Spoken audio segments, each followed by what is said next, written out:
Happy Friday, everybody. It's hashtag FAQ Friday live from my vehicle in the Lake District. And this week's frequently asked question, it's actually come at a time where I'm getting ready to exhibit myself and speak at the NEC in Birmingham on Wednesday the 2nd and Thursday the 3rd of November. I'm speaking at the Holiday Park and Innovation Show and exhibiting there. And I'm speaking on Wednesday at 14:45 for half an hour and Thursday at 11 o'clock for half an hour. So if you are about, please come and say hello. I'm at stand HPI 520, Holiday Park Innovation 520. Not to be missed. And seminar 9 if you want to come and hear about smashing your goals for 2023. It's an absolute must. So a lot of questions were asked about how to get the most out of exhibiting. It is a lot of money, it's a lot of expense if you don't make the most of it. So why should you do it? Well, first of all, make sure that you've found when you're exhibiting that it is where your ideal client will turn up. Make sure you get lots of media channels talking about you going there. Invite people to come and see you at the show. And it's great if you have, for example, clients all over the country, as I do. They can actually come to Birmingham at the NEC, which will help and support you to see everybody under one roof. Make appointments with people, have a look at the suppliers who's also exhibiting at the show, and see if there's any collaborations that you could be doing, or any of your ideal clients who are exhibitors who are at the show. So go and make in advance invitations to meet and support them, which will help and support you. So what are all the things you've got to do? Well, by now you should have already had a lot of planning done, and that is hard for a lot of people. Do a function sheet or event sheet so it puts it in black and white exactly what you're looking to do. And especially if you've got a team on your stand, make sure you're all singing off the same hymn sheet. Be very clear what your goals are, and the smarter goals, as in specific, measurable, achievable, realistic and time bound, but also evaluate it as you complete this, and also review it, evaluate and review it, and make sure that you're very clear that the goals are achievable. If you're going to a small exhibition, you're exhibiting at a small show and you're expecting to get 1,000 contacts, that's going to be incredibly difficult unless you're at the front door of the exhibition.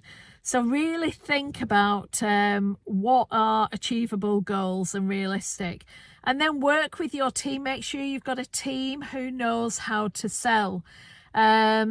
And it depends what you're doing at the show. If you've got something, a gimmick, or something that people can come and actually use on your stand, a competition of some description, that always attracts people. So does having food or drink, free giveaways, etc. But make sure it's not tacky, but it's also really clear for your ideal client what they're looking for. And I'll be exhibiting my virtual reality training at the NEC in Birmingham, getting some feedback of what people think and how I can use some product development.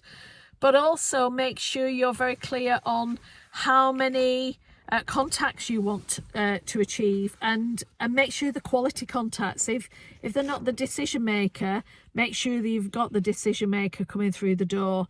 It's really important. So design your stand to showcase what your goals are, your objectives are. Attract people to your stand to start a conversation. My virtual reality is one of them. Giving away notebooks and pens on the day as well.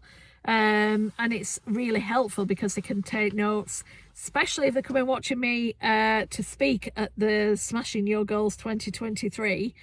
And really, on your lead up to the show, make sure that you are putting it all over your media channels. Make sure that you're advertising and promoting it as much as possible. Invite people to come and see you at your stand. My stand is Holiday Park Innovation Show 520, HPI 520. Come and see me at the stand. Come and say hello. Come and have a tryout at the virtual reality customer service training experience. Not to be missed. And ask open questions. Don't judge at all. Make sure that you ask open questions that don't have a one-word answer. That's always a difficult one. If you have yes or no, it's not going to work. But if you say, you know, what has your problems been recently, or have you had any issues in your business recently, if you're looking to do something that I'm doing, you know, think about your ideal client. What are they looking for? What are they what issues have they got, and how you can resolve them and help and support them, and breadcrumb as much as possible, but have a giveaway, something that they can have a giveaway from the competition that's of value to them, and really be really clear with body language as well. A lot of people get it wrong with body language. If you're very focused on your clients, you will not be sat there eating and drinking behind the stand. You'll not be on your phone talking to other people. Turn your phone off, and actually engage with your prospective clients, and know what you do, as in all your team know what you do. Know that the pitch, the perfect pitch, know what the hook is for all the people coming to your stand, on what problems that they may have, and so it resonates with them, and what solution you give, and what team you have, or what your experience is. And then don't forget the call to action. You know, if that's the issues you're currently having, then these are the options that you can take, and what would you like me to sign you up for, or and have a special offer on the stand that it's a show offer only. So a bit of fear of missing out is really important. But focus on your visitors, listen to their needs, sell the benefits of your products, or facilities or services, rather than its features, and really think about your ideal client, and make sure you record everything. Record what the issues are, so that you can look back at it and you can actually give them a call afterwards, and then follow up. So many people forget to follow up, and it's really important that you do that. Follow up straight away. So make time in your diary following the exhibition where you follow up and check on whether they had a great show. Is it what they thought it was? And you know, you are aware that these are the issues that they're currently having, and you've got the answer to the problems, and these are the options that you can give them. But first of all, check in when's a good time to call them. You can email them. Lots of emails don't get seen, especially if you've received about 3,000 emails after an exhibition. You tend to not want to read them all.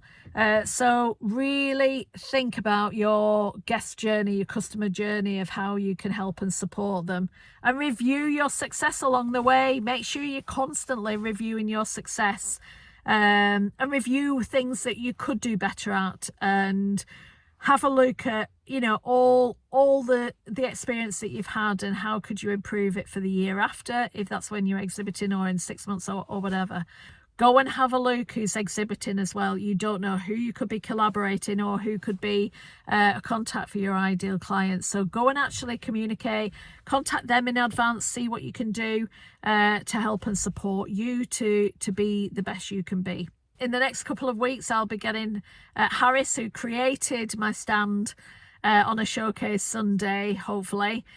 So I hope that's helped. May I wish you a happy Friday and a happy weekend. All the very best. Take care. And as always, I'm here to help and support you. Alison at ajlakes.com. Take care. Bye-bye.